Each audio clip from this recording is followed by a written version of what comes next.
Nous l'avions mené ensemble pour amener Kabila à quitter le pouvoir avec l'UDPS.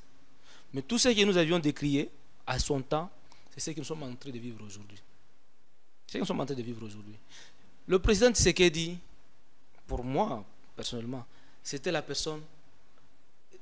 Pour moi, il n'était pas appelé à développer les choses, le pays, mais plutôt à remettre le pays sur les rails d'un pays de droit, sur les rails d'un pays en voie de développement.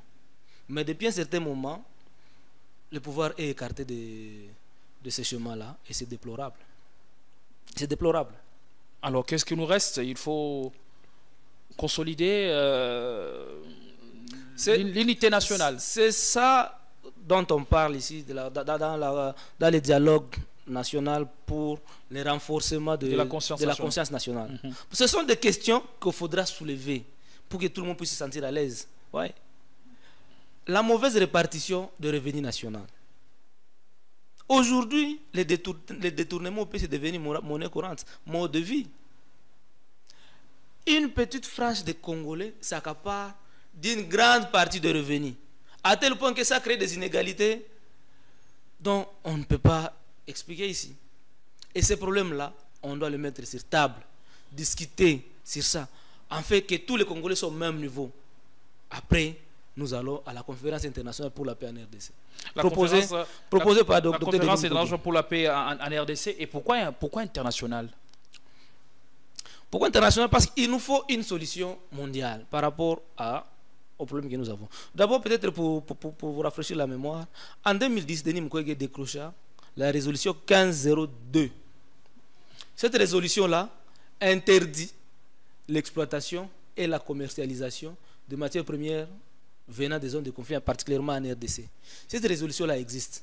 Qu'est-ce que la RDC a fait pour coincer ce qui nous menace? Parce que c'est la communauté internationale qui a interdit l'exploitation. C'est un instrument juridique sur lequel on pouvait s'appesantir. Mais le gouvernement n'a fait rien.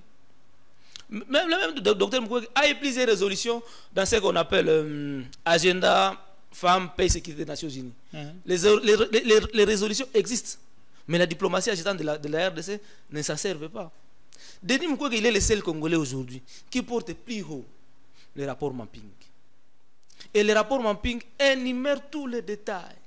Tous les crimes commis cite nommément des acteurs étatiques, moraux et de personnes. Les rapports existent. Denis Mukwege fait de bruit partout. Mais il fait en tant qu'acteur de la société. Il est accompagné par le gouvernement de son pays. C'est ça. Est-ce que vous avez déjà entendu parler de ça? C'est récemment ici, lors de la célébration de Génocostes, que j'ai suivi son Excellence Madame la Première ministre évoquer cette question-là sur la possibilité de mettre en place le tribunal pénal international pour la RDC. Or, cela a pour se baser ce rapport Mapping-là. Et ce rapport Mapping-là, ce n'est pas les Congolais qui ont fait ça. C'est l'ONU, ce sont les experts de l'ONU.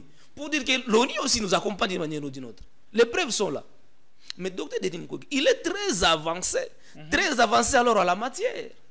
Le gouvernement, il a intérêt de rapprocher les deux fils pour que le Dr. Mukwege puisse donner des pistes de solutions, puisse donner des stratégies pour que ce tribunal pénal international soit une réalité.